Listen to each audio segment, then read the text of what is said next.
Okay, Audrey, thank you very much today for your time. So first question is not really a question. Can you introduce yourself? What's your name and what's your new role in Taiwan to our audience? Thank you. Hello, my name is Audrey Tang, and I'm, as of today, Taiwan's Digital Minister in charge of digital affairs and digital policy. Thank you. And people know you as a hacker, ex-hacker. Can you introduce a bit what were you doing before this new role?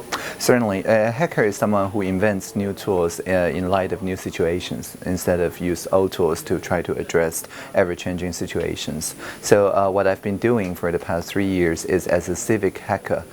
We have this movement called the Gov0 movement, where we register this domain name g0v.tw and build for each corresponding website, like the environmental agency is env.gov.tw. So everybody can just go to the shadow government by changing one word in the browser bar to go to env.g0v.tw, change the O to a 0, and then you get into the shadow government with the same data, but visualized and much more prettier. And for example, for the participatory budgeting, then you can also ask everybody's questions on the specific budget issues and so on. So basically making the static plain websites much more interesting, much more interactive, much more participatory. This is what we've been doing for the past 3 years now. Okay, so as a Taiwan's first ever digital minister, what will be your first order of priority, of problems or to address in your new role?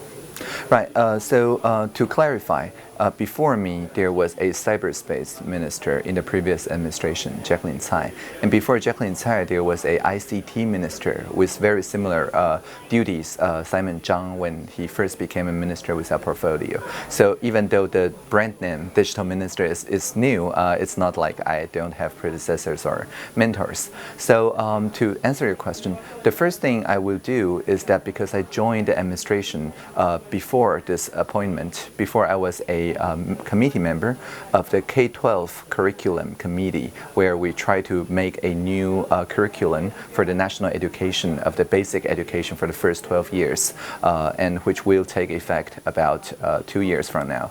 And so when we are working for the curriculum, I introduced this idea of a stenography, of real-time transcribed meetings, and of the publicly addressable public hearing for people to participate either online through live stream or through many different modes of participation through forums and so on. So I will bring this habit with me so that when there are people who visit me who want to advocate for their policy lobbying, right, I would ask them for public information that I can publish to the web for everybody to share, and also engage multiple stakeholders so that everybody can just meet in the same room and clarify what everybody wants. And in a situation where everything is typed down by stenographer, and once everybody's okay with it, I'm going to publish it as a public transcript. So this saves everybody's time because people can see what exactly are those stakeholders asking for, and also saves my time because I don't have to listen to the same arguments over and again.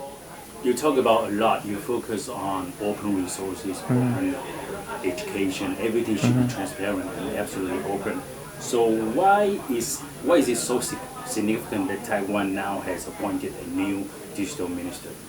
Right. I think the idea of open governance, this is the technical term, meaning that people have the transparent information and they have a venue of participation. And finally, the government is held accountable or binding of the results of people's participation. This gained foothold, I think, only after the Sunflower Movement's Occupy, where people for the first time demonstrated in the parliament that they are able to talk about the trade service agreement in a scalable way, coordinated by dozens of CSOs on the street. So I think this really was the landmark change, and everything else that we see as that is kind of repercussion of this kind of demonstration, including this post of digital minister.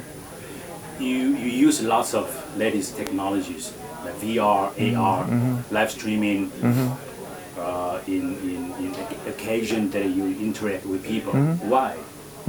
Right, so that I can listen better to people. All the things and machine learning and everything are like personal assistants that are invisible, right? So I get to basically offload my cognitive thoughts to a lot of substrate systems. It's like everybody has a limbic system, everybody has a cortex, and now we have a third level of the brain that handles the automation, but it's built on digital apparatus. The main problem, as I see it now, is that my interface between my hand and this device is very bandwidth constrained in that I can type maybe only this many words per minute, right? So if I can switch to just talking to it, then I'm able to get much more information to it. And if it learns how to listen to my voice and talk back to me, then we have a much higher speed connection between this part of my brain and this part of my brain. So this is basically this whole idea of just making me listen to you better through the support of the technologies. So it's basically about efficiency and convenience. Well, it's about overcoming problems of space and time.